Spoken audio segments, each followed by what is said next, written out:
Grabe, ang laki ng lupain ni Boy Tapang dito. Ang dami niyang mga kalabaw, baka. At may plano din siyang patayuan ito ng farm.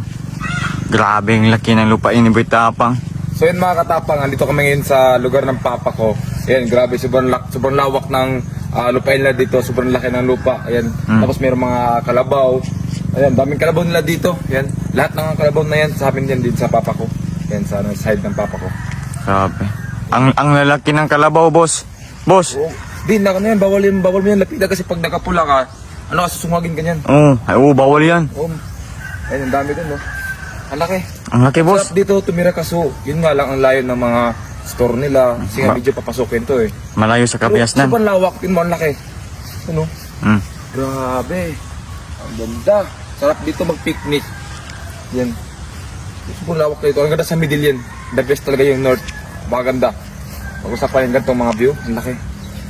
Boss, talon-talon ka, boss. Ha? Talon-talon ka. It's for fun and middle year! Yay! Hanap tayo ng mataiyan ha. Tayo ko, ang laki ng ano, ang laki ng CR CR. dito. Oo. Sa mga taga-probinsya dyan, alam nyo yan. Lahat ng nakikita nyo, si Aro lang yan. Lahat na nakikita yung CR na kung nagtatanong kung walang tubig, di na yung problema yun kasi meron dahon, no?